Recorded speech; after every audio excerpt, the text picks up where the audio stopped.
All righty. Well, I want to welcome everybody to the photography SIG for March. Happy St. Patty's Day. I've got my green on, even though I'm not Irish. At least I don't think I am. But tonight, we're going to be covering photo and video accessories.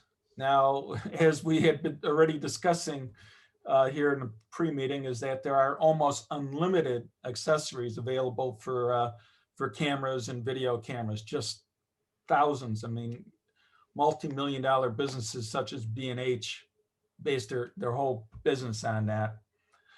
Tonight, we will try to concentrate on the iPhone and some of the accessories you can get for that, and then basic accessories for other cameras. So let's start off with lighting. Lighting, and I've got some examples. We'll go through the slide and then I'll go back to live so that we can see the examples. Lighting, of course, your iPhones have built-in flashes they're very, very small, so they're not going to light up a large area, but they're sufficient for taking portrait pictures. Otherwise, if you have a DSLR, any kind of other camera other than a phone camera, you could pick up strobes for these cameras. And there's several kinds of strobes, of course. There's a standard, less expensive strobe that's just going to shoot forward, but then you also have the bounce strobes, which allow you to angle the head. And I'll show that in a minute. Bounce flashes are much more flexible and allow you with capabilities of doing a better job in lighting your subjects and not just getting straight harsh light in their face. The other thing that you can do with bounce flashes is that you can get modifiers, as they call them. So here on the right of the slide, you'll see in the gray would be a representation of the flash, but has mounted on the top some sort of a modifier. And the modifiers, what they do is they're just going to reflect the light that's coming off the strobe and kind of spread it out a little bit more evenly and less harshly. So you'll get less harsh shadows and double chins and other things like that with the modifier. There's many different kinds of modifiers. You see the ones here, just a little reflector that's based, with a nylon backing with the reflector front that's just Velcroed on the top of the strobe.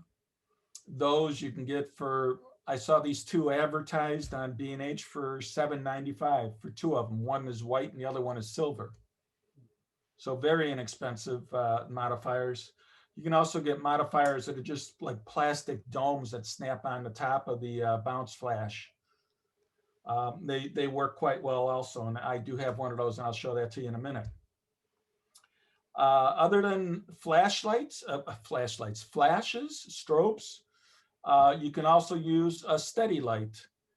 And I'm going to show you something that I have that's actually lighting me right now. That I use it for two purposes, and that's it's a Luma Cube, and that's just an LED panel that runs off of batteries. You can adjust the brightness and you can adjust the color of the light, the temperature of the light, so you can get anywhere from colder light, bluer light, to warmer light, yellow light. It's all adjustable. So quite handy.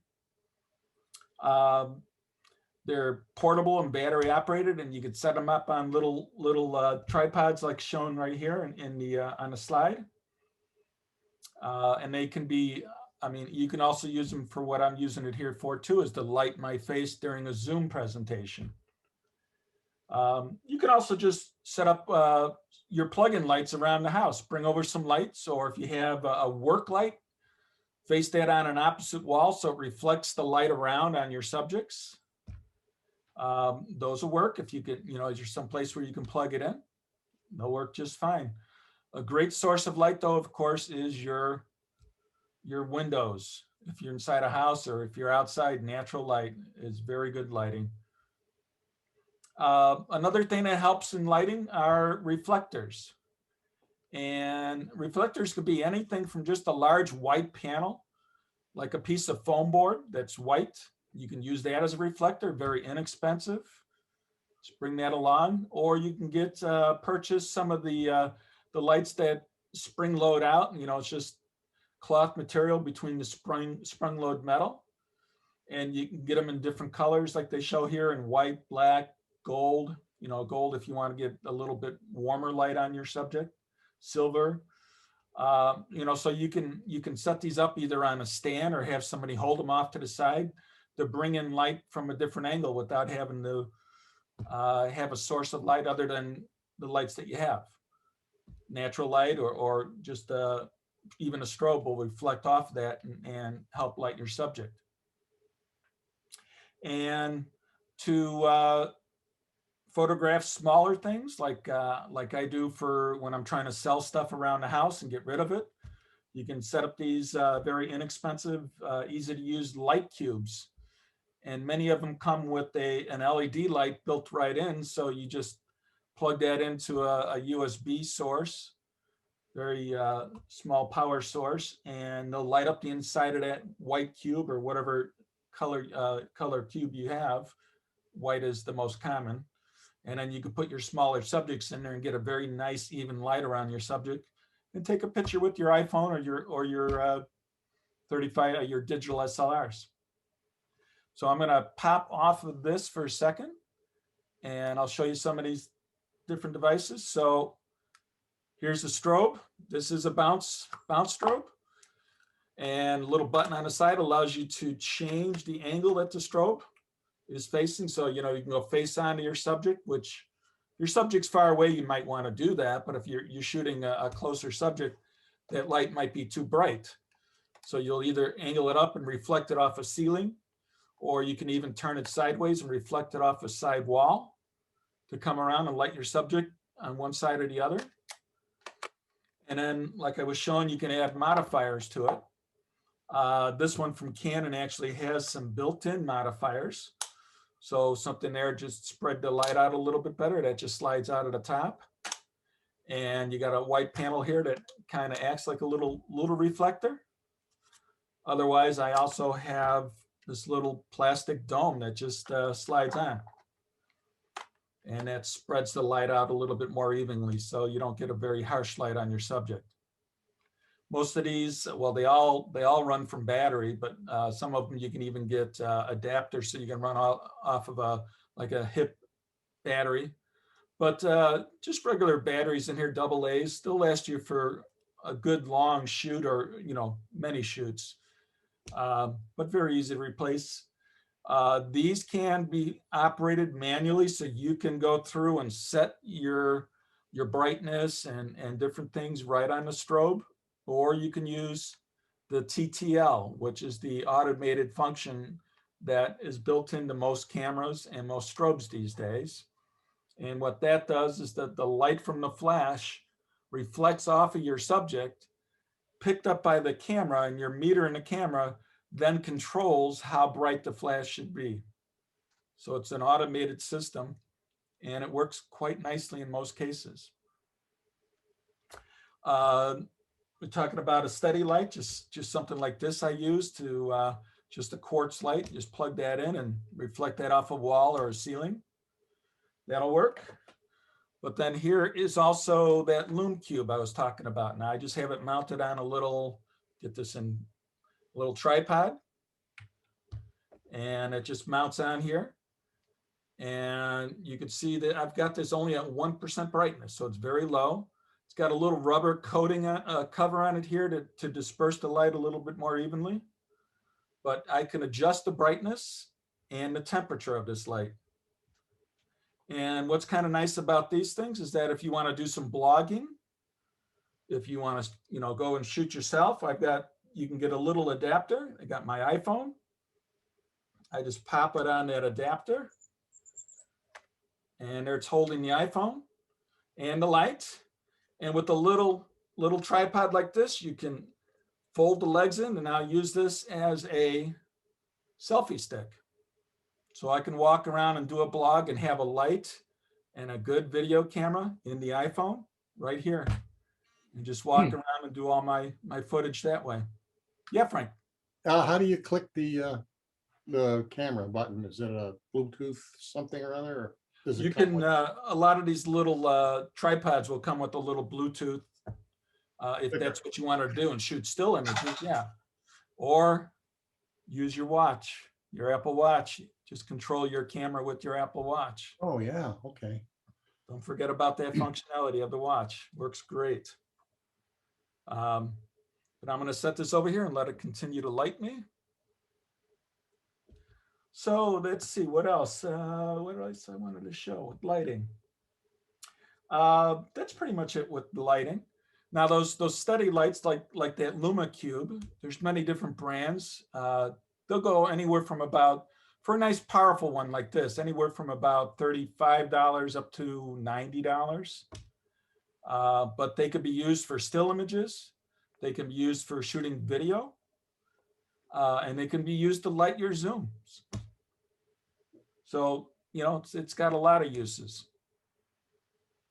And if you're out in the field and you're using it for many hours, and you tend, if you run out of the battery after many hours, you know, hook it into a battery, a little portable battery, and continue to run. And if you have something like this little battery, it's got 2 ports. I could plug one into the iPhone and one into the light, and I can run for hours, many, many hours with that. Any question on lighting? Nope. Okay, let's we'll go back to the slides for a moment. And we'll move on to the next slide. We're seeing the slides there, and it's tripods and mounts. Everybody see that? Yes. Okay. Well, one of the things you want to do with your cameras to get a sharper image is to steady the camera. So you lose the camera shake in your hand. Even just breathing can cause enough camera shake to make your images go out of focus. So one of the best ways to do that is to work with a tripod. And of course, you can get full-size tripods of many different kinds in a range of prices from probably $30 up to $600. But I would say that you can get a very nice one for $100. Get a very good tripod. You can also get something like this right here, which is a Gorilla Pod. And this is a flexible leg pod that you can straighten the legs out and use it as a stand-up mini tripod. Or you can take these legs, and let's say you're out shooting images of horses. You can take and wrap these legs around the top rail of the fence and steady the camera that way. So very flexible and strong enough to do something like that, even with the full DSLR, to be able to hold the camera in place on, say, a fence rail. You can get these with ball heads or just a straight screw right into the bottom of a phone and a camera, I should say. And then if you get an adapter, you can hook your phone up too to these. I went searching on B&H and saw a kit with a little mini tripod similar to what I just showed you that can extend up to 36 inches, so 3 feet. And they got built-in ball heads, and they can be used as selfie sticks because the legs will fold down and grab it as a handle. And with that, in this kit was only $19. So you get this mini tripod stand, selfie pole. You get a remote control, so you can set it up and walk away and remotely shoot via Bluetooth. They give you an iPhone adapter and a ball head, and some other adapters and a cable here or something too. I forgot. I don't even know what those were. But the whole kit for $19, so very inexpensive. And B&H? B&H, yeah. I'm sure you can even get it cheaper on Amazon. But watch what you're getting. Don't. I'm sure you can order some junk there. You get it and use it 3 times and it falls apart on you. But B&H is a little bit more reliable on sources like that. One thing I would suggest, you can use something like this as a selfie stick. You can certainly go and get regular selfie sticks. I don't know if everybody can see my image here, even though the slide is up. Yeah. No? In I'll the get back to small it. picture. I'll get back to it. In the speaker mode, Well, we'll talk about selfie sticks, iPhone adapters, monopods, and other mounts. So I'm going to switch from this slide and we'll go back to my face. Sorry about that. But you have to see my face. But here we go. We're going to go back out. And here I am. Okay, so we'll go back. We'll talk about the little selfie sticks. Great for extending out very quickly and getting your camera at a distance from you so you can take a picture of you and your folks that you're with, or like I do with the 360 camera, walk around on vacation and just hold it above my head and just walk. I don't have to watch the camera. I don't have to look where I'm pointing it. I'm just walking with the camera and it's shooting everything, and I can edit whatever direction I want into the image later. So there's all kinds of different selfie sticks. A lot of them are real cheap junk, but are pretty sufficient, even the cheap junks, to hold small cameras, such as your phone, a GoPro, or a little 360 camera. This is a little bit of higher quality one. This is a Manfrotto. So a little bit more sturdy, but a little more expensive too. how much? It's around $34, I believe. But you can get selfie sticks for like $9, but they'll be little chrome plated, almost like your whip antennas off your car. And then monopods. So monopods, just like it sounds, would be a single pole instead of multiple poles off of a tripod. But these offer a lot of flexibility in many cases. They're easier to pack, smaller. They allow you to mount your camera up here. Now you can get, a ball head or other kinds of tripod heads and mount them on a monopod, but it's almost not necessary because you can easily turn the camera just by spinning the monopod in your hand. So you don't need a ball head or a flex, a video head to do a pan. You can just spin the monopod. And if you need to turn, you can just rotate around with you, just spin it around with you and take your shots. So they're very small, very light, easy to take on vacation. You can pack them inside of a backpack. And then as I haven't, if we go back to the slide, I'll show you that there are newer styles of monopods. This is an older one. There's newer styles of monopods that have legs at the bottom that fold up to be just a standard stick monopod, or you can fold the legs down and there's 3 legs to make a tripod stand out of it. Yeah. Now those are great for non-real windy conditions. If it's not real windy, they're good. And if you're on a flat surface, they're good. But Jeff, if you got to another go thing, out, pardon? if you're traveling and going into some museums, don't allow tripods, but they do allow monopods. Exactly. Yeah, tripods take up too much floor space and people can trip over them, where a monopod will allow that in. Yeah, it's a very good point, Jim. The monopods too, with those tripod legs, I don't know that they're good to go out in the middle of a field and try to set it up with your camera on it and walk away. It's likely that the ground is going to be a little uneven and not steady. In that case, you're going to want a tripod because the legs are much further apart and can be adjusted for height easier than these tripod legs. So the monopod legs. Monopod with the legs. If you're going to get a monopod, I would definitely get one that you can either get it with the legs on it, or get one that you can, at a later point, adapt a set of legs onto it. Most of them come that way these days, but they're excellent for setting up a lighter camera on top of it. And let's show off some of the mounts for an iPhone. So you can get a very inexpensive mount like this, which is just spring loaded, but that has the 1/4 bolt on the bottom. So you can just screw that in the top of a monopod or a tripod and shoot with your iPhone on the top. And you can, if you have an adjustable head, a little ball head up here, you can turn that so that you can use the monopod as an extension pole, as a selfie stick. So the monopod could be used both ways.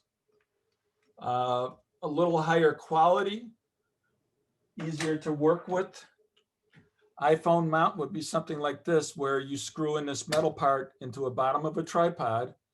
It actually has a little ball head in here, so this whole thing can tilt and spin around on that ball head, and you can tighten it up with the knob back here.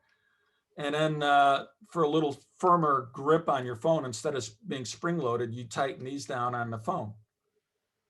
So you mount your phone in there, this goes into a tripod, and now it's fully adjustable. So if your tripod is not level, or your monopod is not level, you can level it off right here. So it's a little bit easier. These, I've seen these for around $15. So anybody with an iPhone, great thing to have. Anybody with the regular camera, this is still good to have, because you probably still end up taking pictures with your iPhone these days. The phones are so good with the cameras in the phones are so good.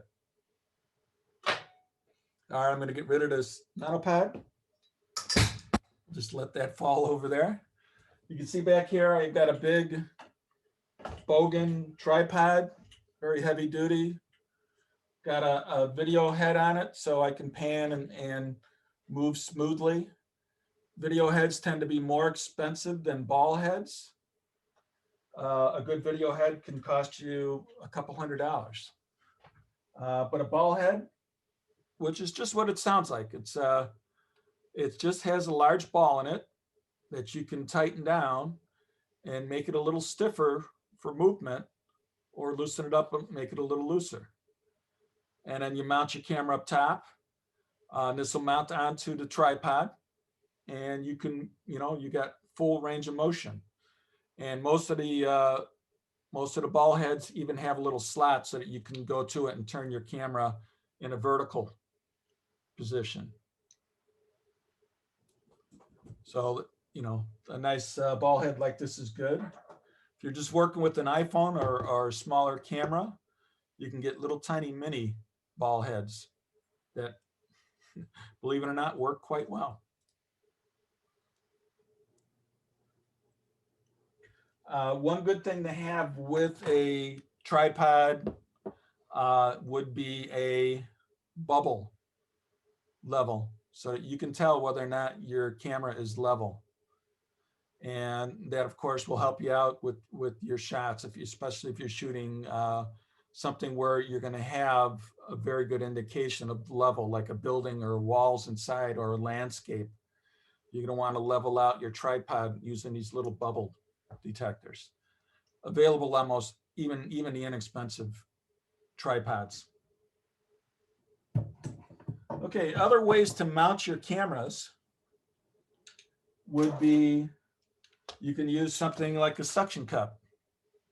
Now, if you got a smaller camera, your iPhone, a GoPro, a 360 camera, these could be picked up very inexpensively, and you can mount them. Let's say you want to do an action shot, and you can mount it to the hood of your car and have it filming you as you're driving.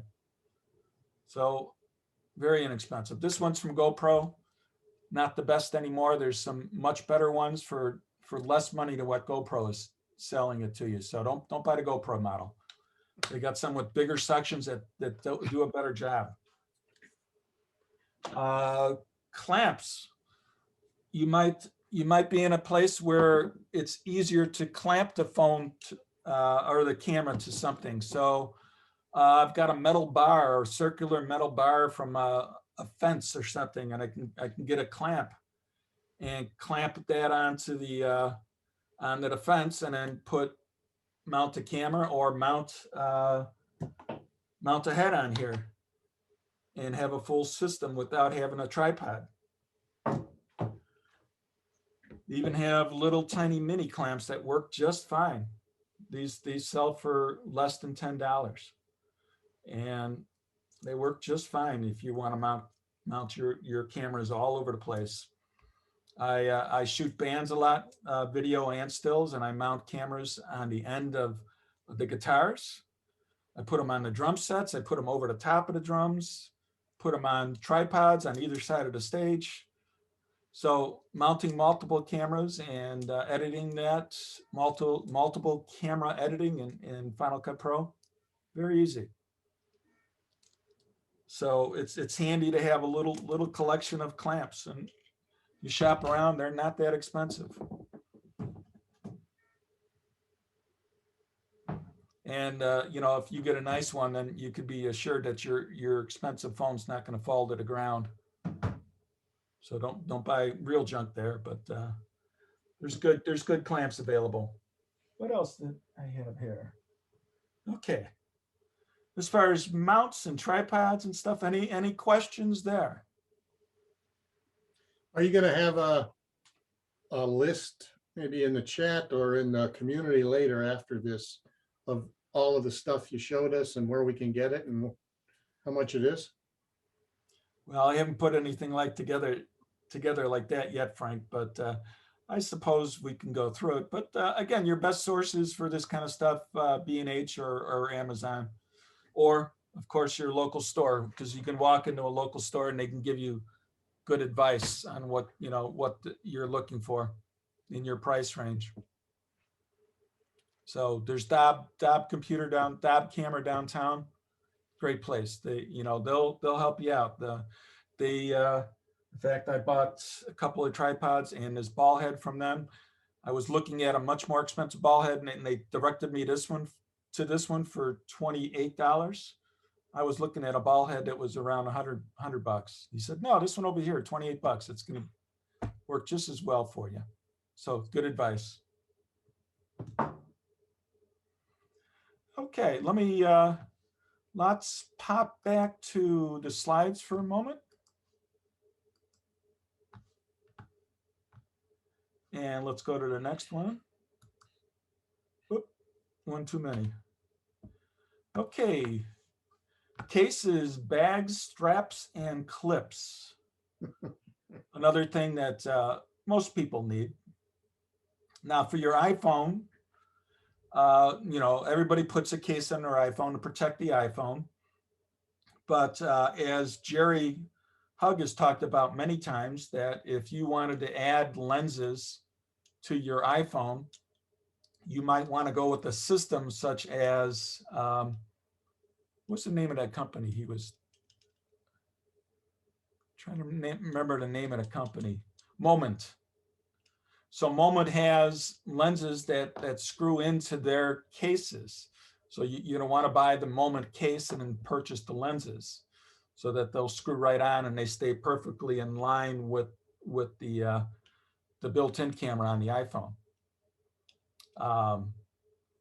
So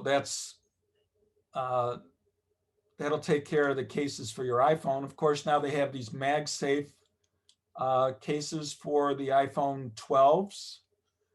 I haven't seen any MagSafe cases yet that allow you to connect up different lenses using that magnetic mount in the back. Although I'm sure somebody might come out with something like that instead of having those other ones that have the big clips that clip on, and then you got to try to align the camera correctly with the lens. They'll probably come up with something that uses the MagSafe mount. And bags, you carry your iPhone wherever you want to, in your pocket or your purse, doesn't matter, right? But for regular cameras, there's all kinds of different bags available for cameras. Hip bags, and I'll go over these real quick once we get off the slide. Hip bags just snap around your hip, and you can be anything from a tiny little hip bag to a large unit that can hold several lenses, a flash, and a camera. There's also sling bags, which can go a range of sizes from smaller to very large. A very nice sling bag that I've seen advertised lately as a Kickstarter actually swings around in front of you, and the way it's mounted on you it'll actually hold the bag in front of you, and you can open it up and use it like a table. So you have all your lenses and your equipment in there, and you can set your camera down, change batteries, change memory cards, and use it like a table in front of you, and then just close the lid and flip it back around behind you and continue to shoot. These kind of bags that allow you to do something quickly with your camera and still continue to shoot without having to take a backpack off your back, set it on the ground, fiddle with it, change your lenses, and then put the backpack all the way back on your back again. Those type of cases are very nice. The bags, I should say, are very nice. So there's a sling bag that does that. I don't own one right now, but looks very interesting. I will show you a backpack that gives you somewhat the same functionality. I have it right here next to me, and it's pictured there on the slide to the right side of the backpack. And that's a backpack, but it uses like a waist bag, a hip bag, that actually slides into the backpack when you're not using it. And when you need it, you can pull it up around the front, open it up, do your stuff, and then push it back around in the back and have it contained within the backpack. Very nice. They're not cheap, but great functionality. I've taken it out with my waders on, standing in knee-deep water, and you don't want to have a backpack where you need to change lenses and I got to take it off my back. I have no place to set it because I'm standing in the water. So with the backpack like this, I'm able just to pull the centerpiece around the hip bag and open it up and change my lenses and then push it back around and get back to shooting. So very handy. Straps. There's, usually when you buy a regular camera, you're going to get a strap with it, from Canon or Nikon or Sony. You'll get a strap. Many of those straps can be hard to wear for a number of hours, and they're hard to adjust if you want to wear it differently. If you want to have it go over your neck both ways or wear it as a sling, they're much harder to adjust. You actually have to sit there and fiddle with it for quite a while to adjust those type of straps. I'll show you a couple of straps today that are much quicker to make an adjustment on. I've got one on my camera and I'll pull that out and I'll show you. A wider strap is generally more comfortable if you're going to be wearing these heavy cameras. It's a DSLR or a mirrorless camera, even as small and light as they're getting, they're still heavy if you're going to be carrying them around for a number of hours. So you want a good strap so that you don't end up with a big hitch in your neck. The wrist straps are kind of handy, that if you're shooting and you're doing a lot of continuous shooting with the camera, you have it strapped on your wrist for safety. If you drop a camera, it could be a $1,000 or $2,000 camera and a $1,000 lens could be shot. So I generally will pop on a wrist strap if I'm in a situation where I'm going to be moving that camera around a lot. If you're in a crowd, somebody walks by and they knock that camera out of your hand, kiss it goodbye. I'm out standing knee deep in a lake. I drop that camera in that lake. Not a good thing. So a wrist strap is very nice. And in the bottom here, there's different types of clips from different companies that allow you to mount a clip on the bottom of the camera into the 1/4-20 slot. And then those clips will be able to snap into a clip holder that you can either mount on a backpack forged or on your belt. So you can just take the camera and just clip it and then have it hanging there on either on your shoulder up front here or down on your hip. And you could be doing something else. You can grab a second camera if you have to. Grab your iPhone for a second camera. So these are nice.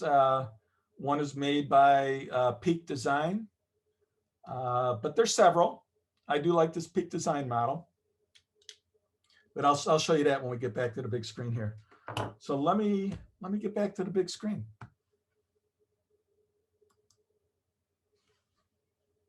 Okay, everybody can see me again. Let's try to show off a couple of the bags. I'm gonna grab this one from over here. And here is what I would call a hip bag. Now this is a very large hip bag, but that's because I tend to put a lot in it.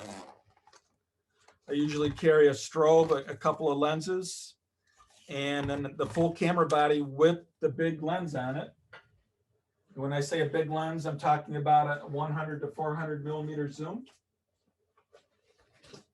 So that's quite a big lens, but believe it or not, it'll fit inside this hip bag.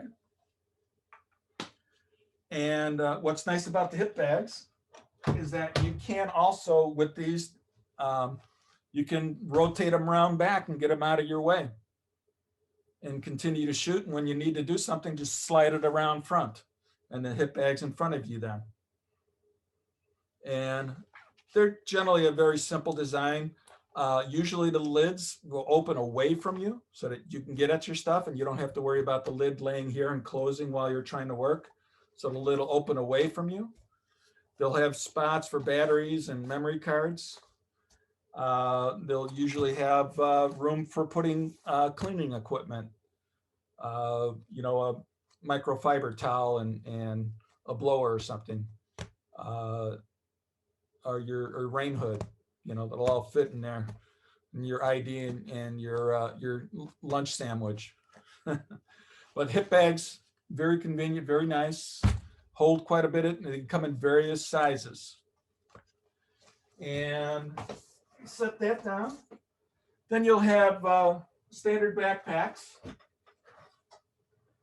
which just about every company makes backpacks for cameras. And they'll have compartments built into them that you can modify. It's all just Velcroed padded areas that you can modify to put different types of cameras, different lenses in there. This one I have set up to put the big camera and the big lens in there. So it takes up this large center section. But then on the sides, I can put 2 lenses, and I'll usually put my 360 camera on the other side here, extra batteries. What's nice about something like a backpack is that you have room to put your camera or your iPad, slide it in the side, or some of them have tops padded areas. This one has a section in the side, so you can bring your computers or your iPads right along with you, safe and sound. I'll even go on a weekend trip just packing enough clothes in this top section, all my camera equipment, my computer. It's all here, one weekend trip.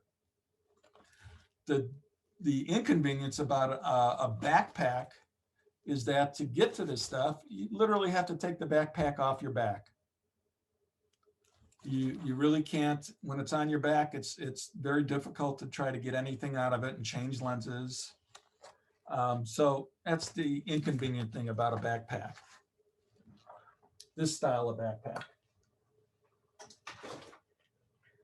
But I do have a backpack here. I was talking about that backpack that has the built-in hip case. I don't know if I'll be able to show this off very well on camera, but what you're looking at is the back of the backpack. So I'd be wearing it like this. Let me see if I can put it on and be in camera.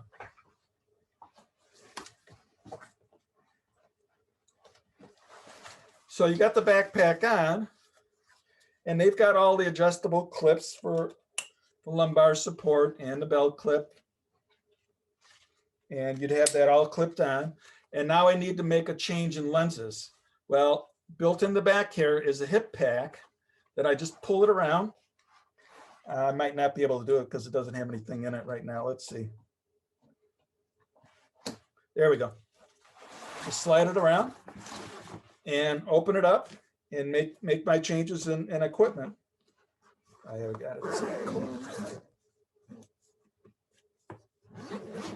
And these lids are magnetically closed, so you can very quickly close it, but open it up. And you see again, the lid opens away from me. And I have room in here, just like that other hip pack, to put multiple lenses, a flash, and a big camera with the big lens. Will all fit in this nice little hip pack. And when you're done, you just slide it back around and put it back into the backpack, and I can continue to work. So very nice bags, not cheap, but they give you a lot of functionality, especially if you're going to be out and about in the wild. Okay, and the other thing I was going to show you was the little clips. So this would be a little Arca plate that you would screw into the bottom of your camera into the 1/4-20 bolt, and it comes with these little tiny clips like this that allow you to hook up your carrying straps into the camera or your wristband. But then you can also mount. This comes apart, it's screwed, and you would put your belt through here.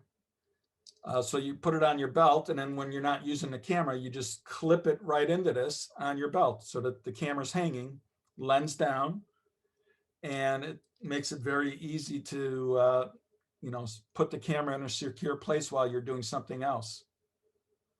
You're climbing up a hill and you got to use your hands to grab a hold of something. So you want to put that camera somewhere safe where it's not sitting on a strap and swinging and hitting stuff. Yeah, Frank. Yeah, I have one of those, and for my Canon, I have a long extended lens, 20 or 80 to 200, I think. And when I hang it and I'm walking, it's turning the lens. My legs turn the lens so that when I come up to shoot, it's like, wait, everything's off. That's one of the downsides of those. Yeah, that could be. It might be. You could probably hang it someplace else. Like if you have a backpack on, these will go right on the backpack strap in front of you, and you just hang the camera right there. Yeah, yeah. And it's a very quick one-handed motion to take them out of the clips, but it locks in securely. But then to get it out, you just reach down, you press in one button, and that allows you to pull it out. So it's one hand. I reach down, pull the camera out, and I'm ready to go. Snap it back in, do something else, pull it out, take some pictures. So very handy. This one is from Peak Design, but there's other ones out there. They're all about the same price. These are going to go, it's been a long time. I've had this for a long time. I think they're probably for a set, probably be around $50, I think. So they're not cheap, but very convenient if you do a lot of work with your camera. And you can get mounts for GoPros and for iPhones. So if you're out hiking and you want to film your hike, you can mount it to your backpack, and it has a mount that your GoPro or your iPhone could be here filming while you're walking without any hands. So there are multiple uses for them.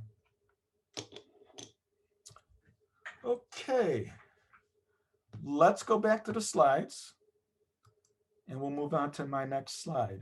Any questions there about case? Oh, I'm sorry. I wanted to show the straps. All right, so here is a strap that is adjustable. So it's just it looks like a standard camera strap, but if you put this on, you've got, I'm going to try to get this into the camera here, but you got just little camera thing here that allows you to lengthen or shorten the strap. So if it's in the wrong position, you just pop this out, slide it up, lock it back down again. So it's a very quick, easy adjustment. And these snap on. You can see here, it's just a little string that goes through the handle, or what do you want to call them? The loop on the camera, the metal loop on the camera. But then on here, you have that little circular clip. Let's see if I can get that in the camera. So it's just a little round disc on a string that you can connect to things. Now, I have this connected to the camera, of course, but I also have some connected to my tripod. So I've got a secondary strap that I use with that. And you can quickly change straps and stuff just by popping this disc in and just snapping it in. Just that fast. So I can change straps if I'm going to be using the camera on a tripod and I don't want a strap on it to get in the way. You can just take the strap off real quick, get it out of the way. Where the standard straps that you get from the camera companies, they have to be mounted on here and it takes a good 10-15 minutes to get them on. And they're almost impossible to do any kind of adjustments for length or anything like that. And if you take them off, you're not going to want to put them back on again because it's just so much work. So a nice quick system like this is very nice. Let me get that off my shoulder. And let's move on to the next slide. So I'm going to go back to sharing. Keynote slides. And let's talk about other accessories. Of course, other accessories would include memory cards. And with an iPhone, we don't have the luxury of changing out the memory cards, but there are ways to download the photos on your camera, photos and video on your camera to an external device so that you can, if you've run out of space on the phone, you can continue shooting. But for the most case, we're buying phones these days that have quite a bit of memory in them. And you can get by for a day shooting either video or stills with it, and then get home and offload it to your computer and take it off the phone and clear up some space. But if you have a regular camera, you're going to want to be carrying some additional memory cards with you, just in case you filled them up. Most cameras take a single memory card. The more expensive cameras will take multiple cards. And the most common card, of course, is an SD card, which is pictured here. But there's other types of memory cards. You got the micro SD cards. There's a range of cards. They have some more advanced cards that are just coming out, CF fast cards and a couple others that are being used in the higher resolution cameras. They want to have more speed that you can shoot 4K and 8K video directly to the cards. So they're faster cards. But you can always want to have at least one extra card. Let's say you're out on a shoot and the card that you have in the camera is not working properly. Well, you got to get that other card out and pop it in. Let's say you filled up one card and you want to continue shooting. You can quickly and easily pop in a second card. So, you know, they're pretty inexpensive these days. You can get a 64 gigabyte card, which is a lot of storage. 64 gigabyte card for $24, I think, these days for a good card, a quality card, not some cheap card. So something like a SanDisk or otherwise, very inexpensive compared to just a few years ago. The cards were $50 for a 1 gigabyte card. So much less expensive, faster cards these days. Additional batteries. If you're shooting with an iPhone, we can't change the battery in an iPhone, but if you take an external USB battery, lithium ion battery with you that just have USB connectors in it, you can plug your phone in and recharge it even as you're using it. So you might have the iPhone on a tripod and you're shooting a family video and you notice that your phone is dying. Well, pop one of these on. They're very inexpensive, multiple uses for them, all kinds of places. So not a bad thing to own, just a good lithium ion external battery. They even have some like this one has a built-in solar panel. So yes, Susan. Just a comment. I've got an older single lens reflex, and it won't take, it's a really old one. It won't take more than a 4 gigabyte card. I'm sure the newer ones take more, but still you want to make sure that your camera can take the bigger card. Right. Yeah, that's probably a pretty old camera that you have there. Oh, it's very old, but I Yeah. mean, I know there are bigger ones now, but they're still, you may not be able to take 64. They may have a limit of 32. Right. Well, I bet you go out and try to find a 4 GB card, you won't be able to find it. You won't be Probably able to not, buy but 'em. I've got plenty of them. Yeah. But you might be able to format a 64 GB card, put it in there, but it's only going to use 4 GB of it. No, I tried my camera with 8 and it wouldn't take pictures. Really? Okay. But I didn't try doing any special formatting. I just put the 8 in and it wouldn't Yeah. take it. It wouldn't take a picture. Yeah, that's a good point. So check with your camera to make sure you can take these larger cards, because you can get them all the way up to a terabyte now. They're just amazing, the storage capabilities. Okay, so that was just talking about an external batteries there. And another accessory, filters. Now, I'm not talking about coffee filters. I'm talking about the filters that screw on the front of your lens. Now, you can get filters for iPhones for something like, I believe that Moment sells filters, like a polarizing filter or neutral density filter. Polarizing filters, of course, would be used for getting rid of glare, like off the surface of a lake or a waterfall or something. You're trying to eliminate the glare. You can turn that polarizer and adjust it to get rid of the glare.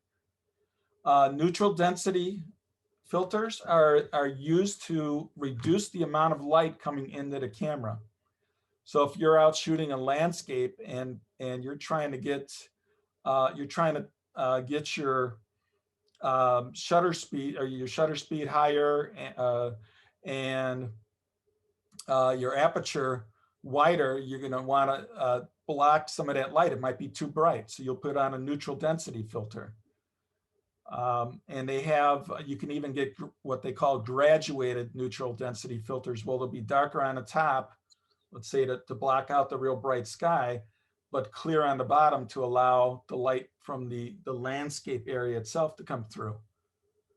So, and they come in different strengths that'll cut back your f-stops on your cameras by a stop or 2 or 4 or 8.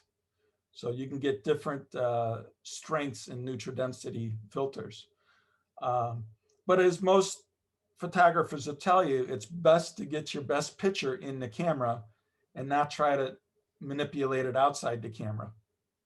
So popping on a filter can help out a lot. Something? Yeah, Jeff, the polarizing filter, I remember when I was, a friend of mine was into 3D photography, and it turns out if you have a polarizing filter and you change the polarization on the same shot, so you have 2 shots, and then you put it a certain distance apart from each other and wear a polarized set of glasses like you get in the movie theaters for the 3D, you can take 3D pictures. Yep. So Yeah, you have to have an adjustable polarizing filter, right. so that you can turn it. So And you got to like turn it. 90 degrees. I think it's 90 degrees that you Yeah. turn. It's 90 degrees, and then the other one has to come apart just a little bit so that left and right eye do the magic. Right. Yeah. So another experimental thing that you can do to get the 3D. Okay, cleaning kits. You're gonna, just about always, even if you're shooting with an iPhone, want to have some sort of a microfiber towel with you to wipe down the lens or the front of the phone too. These also work great for just standard camera lenses. They can remove even greasy finger marks on the front of your lens. A good microfiber towel will be able to wipe those off without even any solvent. But solvents are good to have, especially if you're going to be out and about quite a bit. And your lenses have a good chance of getting dirty, especially if you're in a dusty area. It's raining out. Yeah, a good towel to have with you. A blower with a little brush on the top. Very good to get dust out, especially the dust that gets around the edges of the lenses that it's hard to get out with the towel. Go in there, with the blower and try to blow that dust off or get it out with the brush. Very good to have. And of course, some good quality, photographic quality tissues and solvent to clean off any kind of grease from your fingers, or in the case, what I did one time, food. Good to have. What kind of solvent? It's usually just water with a little isopropyl and a little bit of soap. You can even make it yourself. Just mainly water, but probably about 5% isopropyl alcohol and a drop of dish soap to cut the grease. Way back when I was practicing astronomy, the guy in charge of the photography, this is when people were using glass plates to get their data. And he said he cleaned his plates with a mixture of water, isopropyl alcohol, and a little ammonia, not the sudsy ammonia, the clear ammonia, Okay. instead of soap, because it was hard to get the soap film off, he said. Well, yeah, that's why I say if you're going to make a big jar, just one little drop of soap in there. But the ammonia would work well, yeah. You know, and I'm sure that they experimented with many different things when, you know, shooting with plates. It was a lot of work. You had to Yep. keep those plates clear, because we know a little spot of dust could look like a star, right? Okay, another thing that's good to have, I don't have any examples out here, but rain covers to cover up your camera. You know, you're out in the wilderness, you got your camera on a tripod, you're trying to get a picture of a distant deer or landscape, and it starts to drizzle on you. Most of your better cameras, DSLRs and mirrorless cameras, have a level of water resistance.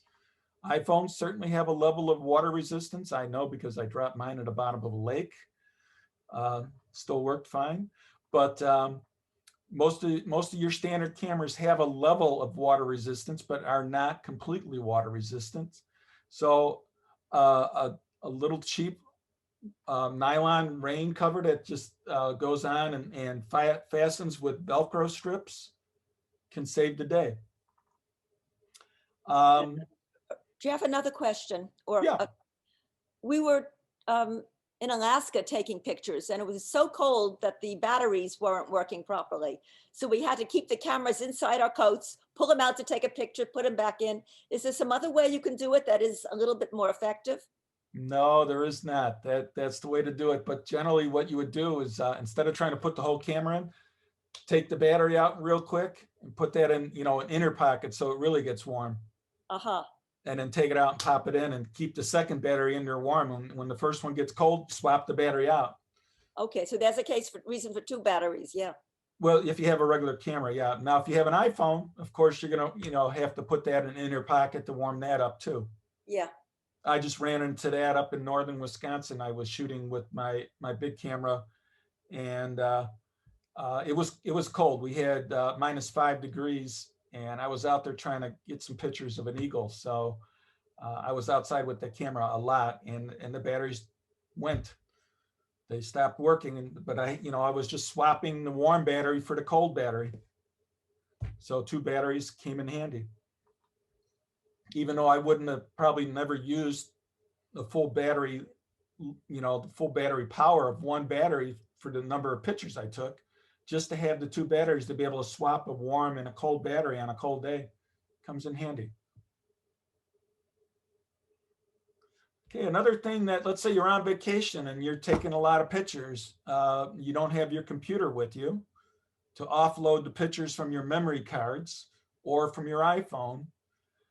You might want to have a portable backup drive, especially one that would have a built-in battery. So there are backup drives, portable backup drives that now have SSD memory built in. So they're very rugged, very fast. They have built-in batteries that you can charge up with just a standard USB charger. And they'll have card readers built right into the drives. So you can take the SD card out of your camera, pop it into the drive, dump all of the photos off of that card, back it up onto the drive. And if you're going with anybody and the pictures are important, you go with somebody, you tell them to bring a drive too, and then you back up each other. So you have two backups, you know, if they're important pictures. So you got two backups, and then you wipe out that card, clear it off, put it back in the camera and reuse it. But these portable backup drives are coming down in price. They used to be $400 to $500 for a better drive, but now I've seen them down under $200. So they're out there, good to have. It's nice if you can't bring your a computer along with you to be able to back everything up off your phone or off your cameras.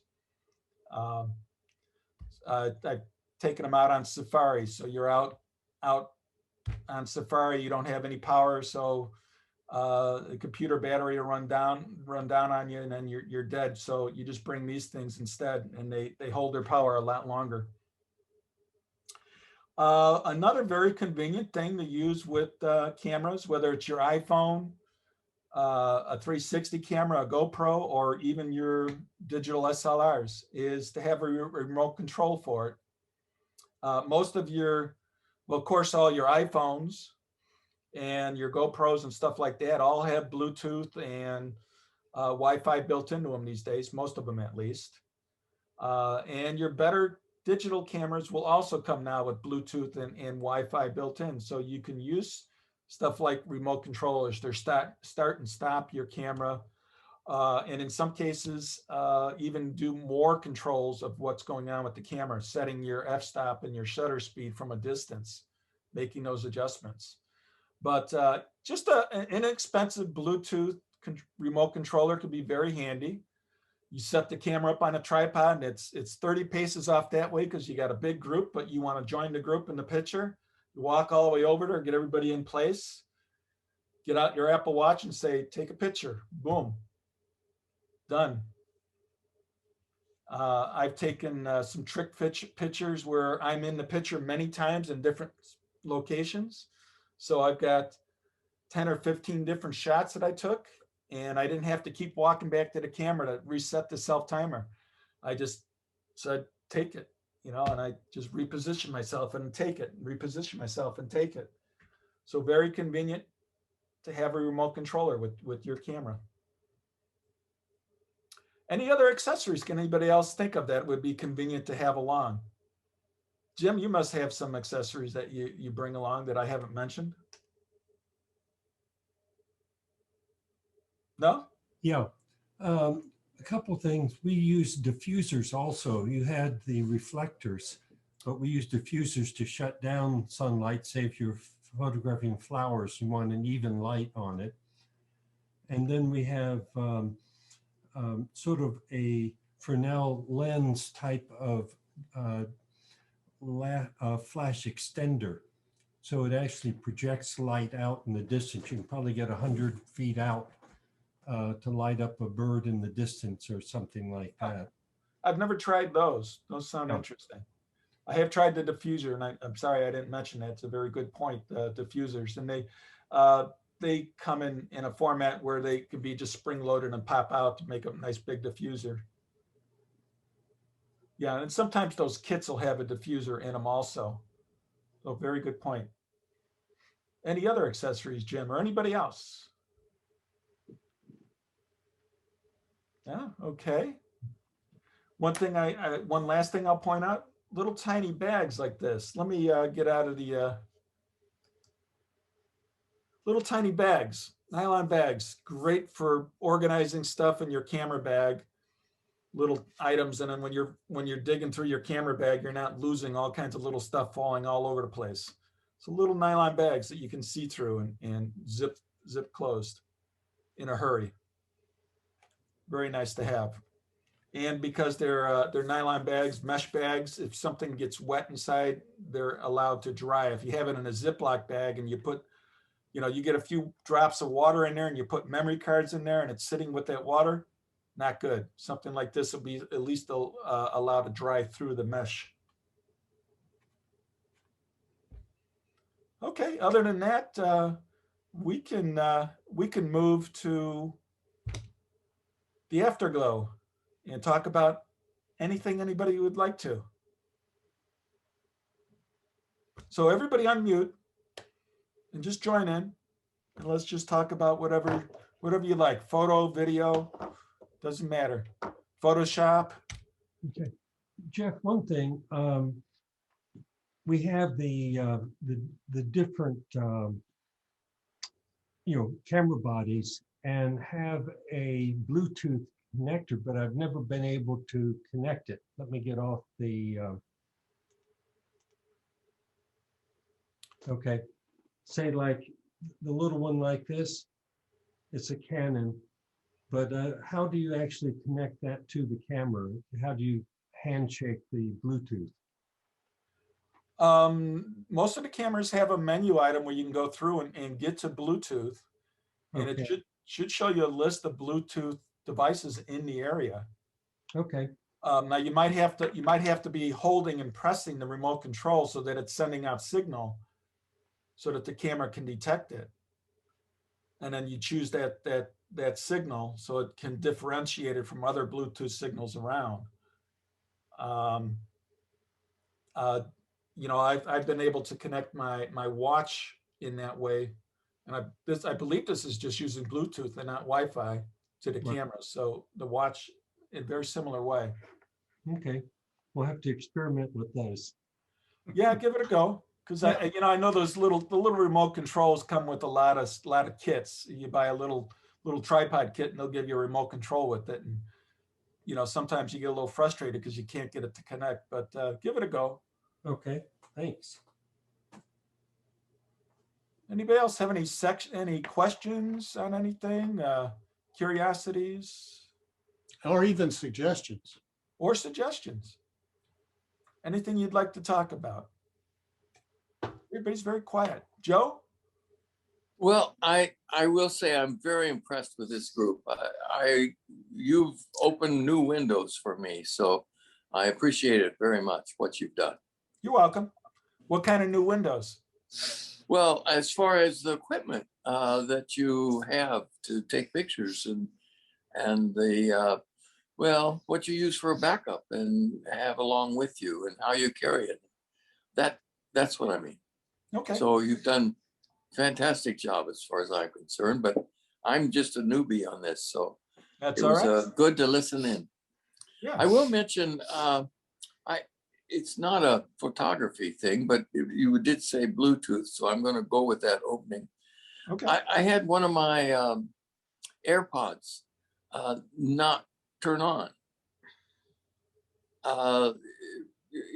Only was coming from one ear, and I looked it up, and they said disconnect it or unpair it, and then pair it back up. So that might work with some of your remotes as well. If it's not working quite right, unpair it and pair it back up. That worked, and I found out one of them wasn't charging. So yeah, with the AirPods, sometimes you can get some dirt down in the case or something, and they don't charge properly. so Keep the make sure case. you clean that out. Yeah, it's not bad to go in there with the little cotton swab and some alcohol and clean up the contacts. It's at the bottom. Yeah, I'm pretty sure. Let me pull mine out. I'm pretty sure that the contact points they're way at the bottom, because you'll see the tip of your AirPod, little metal ring around the tip. That's what's actually making contact with the charging point down inside the case. And it's way down inside there. So an ear, a cotton swab, get it way down in there and clean that out. People carry these in their pocket, and you get pocket dust and stuff in there. Sure. And then it won't charge anymore. But it's just that simple. You clean it out, and it seems to be working again. Fantastic. Yeah, Bluetooth and Wi-Fi can be difficult, all the different devices, to get them all to work together and properly. And you're right, Joe, that sometimes you got to go in and take it off the system and then re-log it in to get things to work. That's standard practice, whether it's Bluetooth speakers or all the different Bluetooth devices that you can get these days. You might have to remove them completely from a connection and then bring it back in to get a proper connection. That Has goes. anybody done any photos lately? Anything anybody want to show off? Any photos that they've taken at any point you'd like to show off? Not taking Well, pictures. No? Hey, Jeff, I'll show one that I'm proud of. I got to find it. Yeah, dig. I'm gonna look up something where I was talking about. I took a whole bunch of photos of myself. But you go ahead, Davis. Go ahead and show. Yeah, your, give me a second. Let me find the photo. Yeah. I've got another Zoom session to go to, so I'll say goodnight. See you next month. Okay, Susan. Maybe we'll see you on Saturday. Yeah, probably Saturday. Main meeting Saturday, 10 o'clock a.m. Right. Let's see here. We go. Did you find yours yet, Davis? No? Thank you. No, still looking. Give me one sec.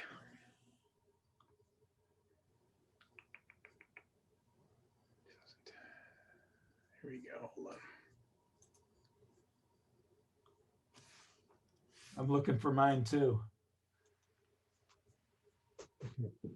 You're talking about Eagle pictures, Jeff. This is one that you can see the background there. Oh, God, that's beautiful, Jim. Oh, yeah. He's perfectly in focus. You got both eyes. That is beautiful. That's Locking Dam 14 down on the Mississippi. Yeah, that's just amazing. That's a great shot. That one definitely requires to be blown up and put on a wall. Well,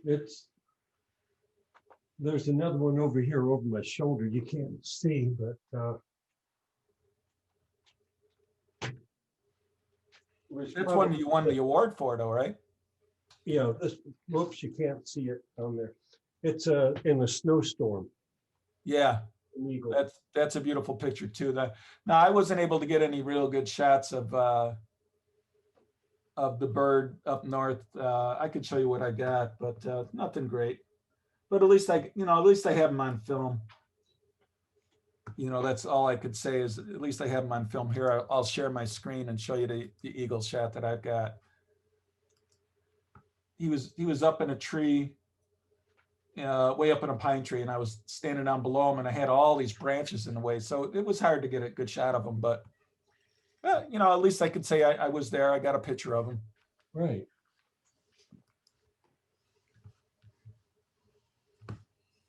And let me see here. Go back to sailing. And I can show off that shot where I did multiple shots using my watch to set the camera off.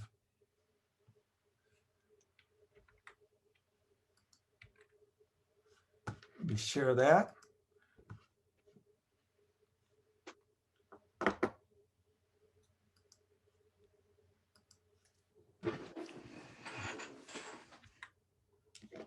Everybody see that picture? Yes. So here I just set the camera up on one of those clamps, clamped it on one of the bars on the sailboat. And I just walked around with my my Apple Watch on my wrist and took multiple pictures. And then brought it back in and composited it together. So just fun. In between some of the shots, you can see I changed shirts. Yeah.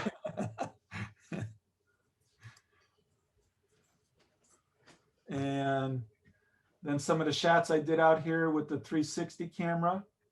I think I've shown some of these off before, like this.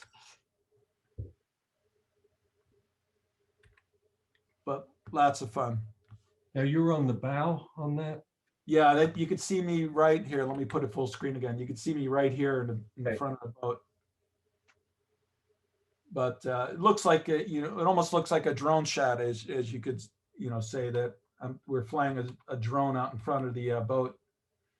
Here's another one that I actually composited myself out of the picture. I was sitting here on the side of the deck, but I took myself out of the picture by bringing in another shot that had that deck area where I was not there. So I brought that in and got me out of the picture. And oops, Oh, where did it go now? Hold on. Let me go back to that shot again. I hope.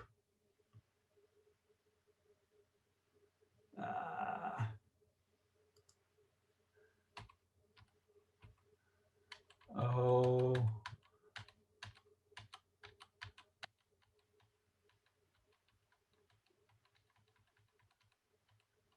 Oh, here's a fun composite.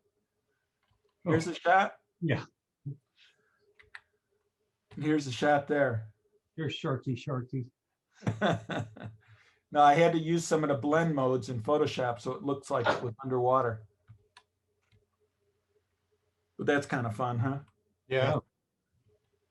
So here are those shots, one after the other, where individual shots, and then composite them together to that shot. Clever. Of course, you Yeah. had to have wardrobe changes. You know, it was a very hot day out there. It was like 98 degrees. I was sweating up a storm. So I was just stripping off my shirt and putting on another shirt. Now, these are actual drone shots. I did not do these with the 360 camera.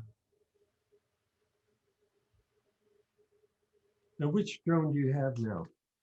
I've got the Mavic Mini drone, the Oh, Mini. The Mini or the Mini 2? It's the Mini. I don't have the 2. Okay. But these shots were shot on that Mini. So you can see, you know, even that camera did a nice job. The Mini 2 has a nicer camera in it. But that one did a fairly nice job. I actually sold these pictures to Waukegan Harbor. Oh, wow. They saw them, they liked them, and they bought them. Cool. How much do you charge for if you go and professional like that? Is there a rating book or a source or? No, it's whatever you can get, whatever you think you can get, right, Jim? Jim, you probably sell more photographs than me ever, but Well, we don't make a habit. There's some that people have asked for and we sell them, but typically we don't go out and sell them. I'm not quite at the professional level enough to be selling a lot of photos. I sell my underwater shots. Now that's a different thing. I know what I can price them there.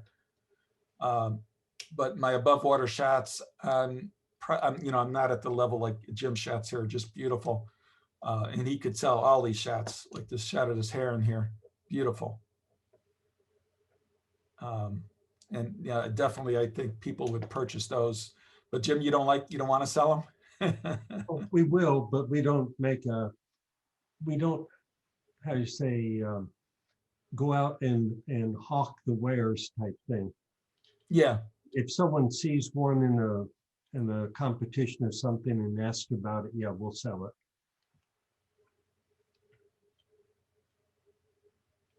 Davis, did you find your shot? I did. Well, go ahead and share it with Here, us. I'll share it. All right. Okay. This is just one of my favorite photos. I love this photo just because of the movement of it. Here you go. And this one's not quite, I've got a better touched up version. Nice. Very nice. Beautiful in focus. Yeah. And the composition. Do you guys know where this is? No, is this at Northwestern? No, this is actually a room that was literally covered up.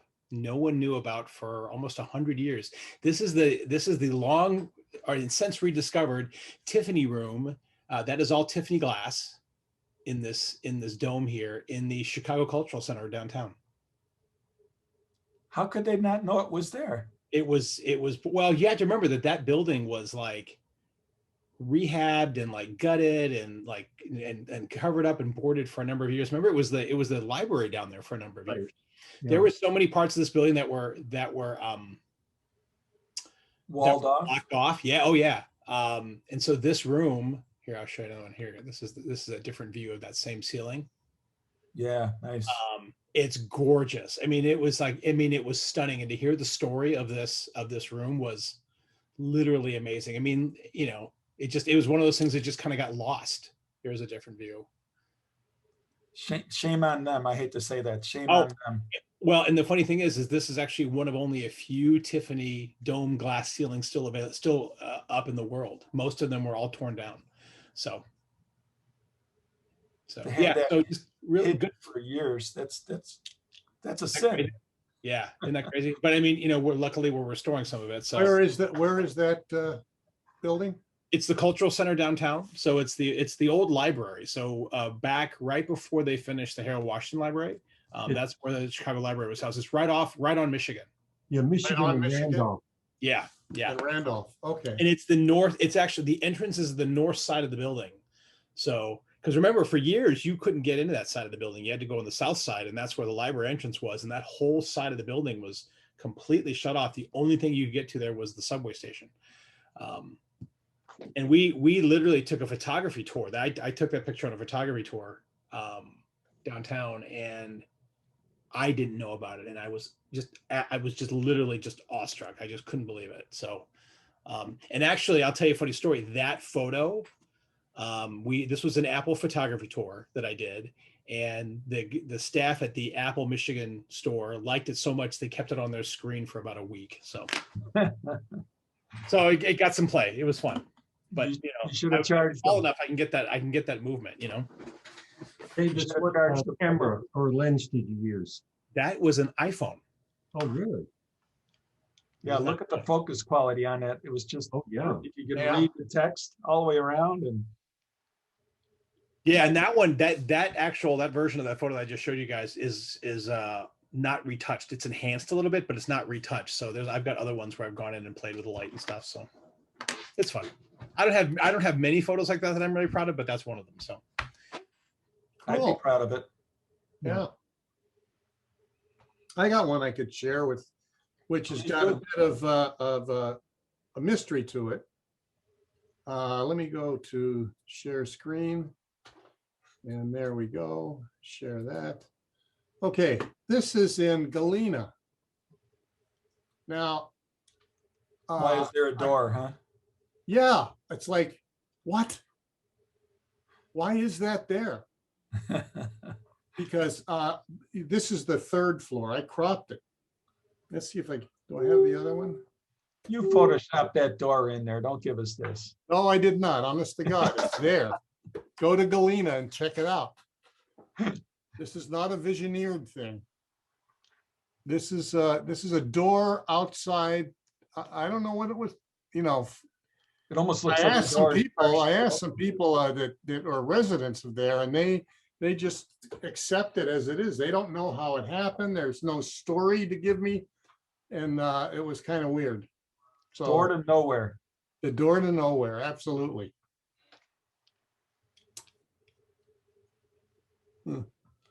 Here's a couple of tricks, Jim. You might even be doing this already. When you're shooting your waterfowl, and you get down low in the wet dirt and stuff with your camera, you take a garbage can lid or a big Frisbee, turn that upside down and put your camera in that and slide it along. Keeps it dry and clean. Oh, that's clever. What do you do now? Well, let's say you're out at the beach, Yeah. wet sand, or even, in a marshy area where it's wet and you're trying to keep your camera dry, but you're not trying to scare the birds away. So you're inching up on them very slowly, and you're laying on your belly. Put your camera on a big Frisbee or a garbage can lid upside down, set it in there, and just kind of push it along. So it keeps your low angle and keeps all the sand off your gear. Yep. Yeah. Oh, yeah. You don't Take that shot fling it too. along the sand though, huh? Yeah. On video, you don't. Take that shot too, Jim. Yeah, that was in Galapagos. Oh, nice. I'm not sure you can see it. Yeah, nice picture. I like it in black and white. Yeah. Well, that's what I'm doing now, is trying to work more in monochrome. This is another one that I've done. That's from Yeah, that's a beautiful classical shot. Absolutely.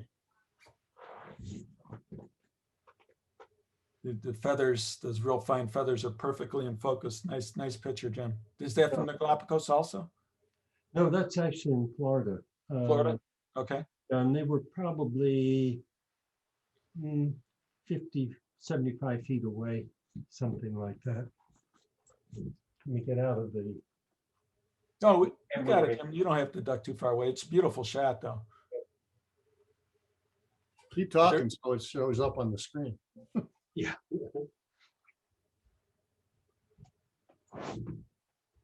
Very nice. I hope to be able to get to taking some pictures like that soon. Now that I'm retired and get out. Yeah. Well, we typically go to Florida for a couple of weeks every other year and just photograph birds and visit friends and that type of thing. But we haven't done it for 2 years, so we're trying to figure out if we're going to do it in May. Are you in a photo club, Jim? Is that you said something about competitions? Oh yeah, yeah. We're in 2 different ones. One's a nature photo club, and that's strictly nature, meaning that there's no what we call the hand of man. Yeah. You can't have that. So even though we could improve a sky or we could take something up, technically we could do it, but it's not allowed. It's a very ethical type of problem. Mm-hmm. So What's that name of that club? that one's Riverwoods. It's out in near Wheeling in that area. Oh, okay. And then we're another club in Morton Arboretum down in the south side. Yeah, Yeah, yeah. taking a lot of foliage shots and flowers. That's not the south side. I'm just saying, I'm south side. Oh, it's south of South for you, yeah, right. We're north of I-90. That's our visual divider. Yeah. Oh no, I totally get it. I totally get it. That and 80, yeah. Yeah. So Joe, what kind of camera are you using right now? You take yourself off of mute, Joe. I've just been using the iPhone.